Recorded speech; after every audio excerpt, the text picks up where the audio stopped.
இந்த ஸ்பூனில் நான் வெந்தயம் 1 ஸ்பூன், சீரகம் 1 ஸ்பூன் எடுக்க போகிறேன். பார்த்துக்கோங்க. இதுதான் நம்ம குழம்புக்கு ருசி கொடுக்க போகுது. இதை கொஞ்சம் நல்லா செவக்கும்படி வறுத்துக்குங்க. நல்லா பொரியுது பாருங்கள். கலர் சேஞ்ச் ஆகிடுச்சு. நம்ம இதை இப்போ ஆஃப் பண்ணிக்கலாம். இப்போ நம்ம எடுத்து வச்சுருந்த வத்தல் ஊற வச்சோம் இல்லைங்களா, அது ஊறிடுச்சு. இப்போ அதை நல்லா வாஷ் பண்ணி இப்படி நல்லா கசக்கி விட்டு எடுத்து எண்ணெயில் போட்டுருவோம். வாங்க, கழுவி எடுத்துட்டோம். வாங்க எண்ணெயில் போட்டு பொரிச்சிடலாம்.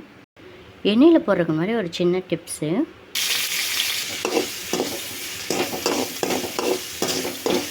நல்லா வறுத்துக்கலாம். கொஞ்சம் இந்த காய் பெருசாக பாருங்கள், இந்த அளவுக்கு நம்ம வறுத்துப்போம். இது நல்லெண்ணெயில் தாங்க வறுக்கணும். வேறு எண்ணெயை ட்ரை பண்ணிங்கன்னா டேஸ்ட் வராது. கடுகு போட்டுருவோம். கூட கொஞ்சமாக வெந்தயம்.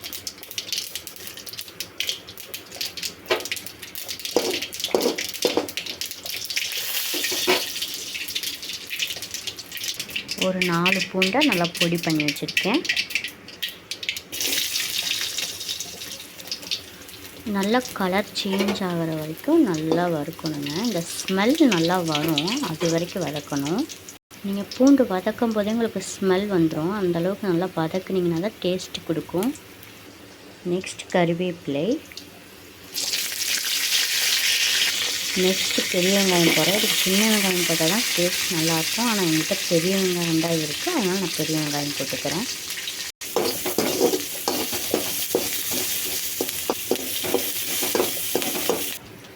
என்னோடது குட்டி தக்காளியாக இருக்குங்க, அதனால் 2 தக்காளி நான் 1 தக்காளிக்கு எடுத்துக்கிறேன்.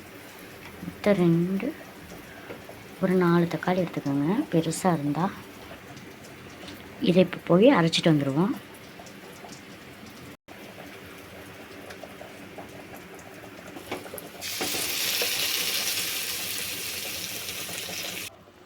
தக்காளி போட்டாச்சு. இப்போ நம்ம மசாலாக்கள் சேர்த்துடலாம். மல்லித்தூள் 3 ஸ்பூன், மிளகாய்த்தூள் 1.5 ஸ்பூன், மஞ்சத்தூள் 1/4 டேபிள் ஸ்பூன்.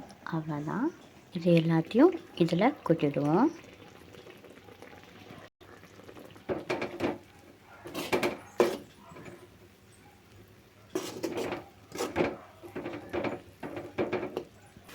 இந்த அளவுக்கு நல்லா மசாலாலாம் போட்டு வதக்கினதுக்கப்புறம் நம்ம புளி தண்ணி ஊற்றிடுவோம்.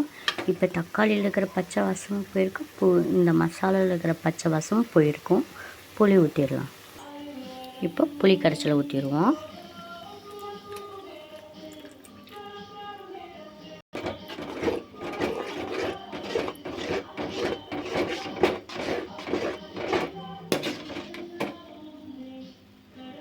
பாருங்கள், எண்ணெய் நல்லா திரிஞ்சு வந்திருக்குது. இதுலேயே நம்ம வத்தலை போட்டு இறக்கிடலாம். ஆனால் நான் இன்றைக்கி தேங்காய் சேர்க்க போகிறேன். சில பேர் தேங்காய் பால் சேர்ப்பாங்க, நான் தேங்காவோட சேர்க்குறேன். தேங்காய் அரைக்க போகிறேங்க. அது கூட நம்ம சேர்த்து வச்ச இந்த வெந்தயம் சீரகப்பொடியும் சேர்த்திடலாம். அரைச்சிட்டோம். இதை ஊற்றிடலாம்.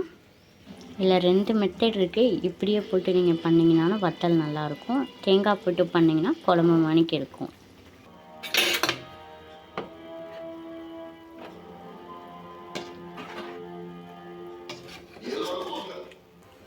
உப்பு காரம் பார்த்து கொஞ்சம் தூக்கலாக சேர்த்திக்கோங்க, அப்போ தான் டேஸ்ட் நல்லாயிருக்கும். இந்த ஸ்டேஜில் நான் வத்தலை போட்டுறேன். அப்போ தான் தேங்காய் தெரியுறதுக்குள்ளே இதையும் நல்லா இது பண்ணிக்கிறோம். நம்மளுடைய வத்த குழம்பு ரெடி ஆகிடுச்சு.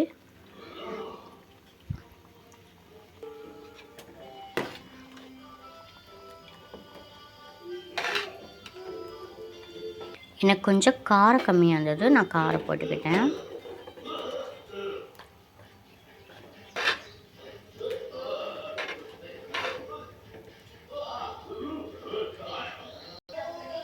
நம்ம தேங்காய் ஊற்றினதுக்கப்புறம் இப்போ தான் கொதிக்குது பாருங்கள்.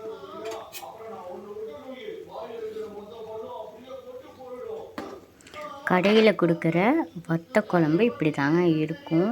இன்னொன்று நான் சொன்னேன் பார்த்தீங்களா, அந்த ரெட் கலர் டேஸ்ட் இருந்துச்சுன்ட்டு, அந்த மணிக்கு வத்தலை போட்டிங்கன்னா அது ஒரு வத்த குழம்பு, தேங்காய் அரைச்சி ஊற்றுனீங்கன்னா இது ஒரு வத்த குழம்பு. 2 மெத்தட் இருக்குங்க. தேங்காய் ஊற்றாமல் பண்ணிங்கன்னாலும் நல்லாயிருக்கும், தேங்காய் ஊற்றினாலும் நல்லாயிருக்கும். இதை ஒரு தடவை ட்ரை பண்ணி பாருங்கள். ட்ரை பண்ணி பார்த்துட்டு எப்படி இருந்ததுன்னு கமெண்ட் பாக்ஸில் சொல்லுங்கள். பாய்.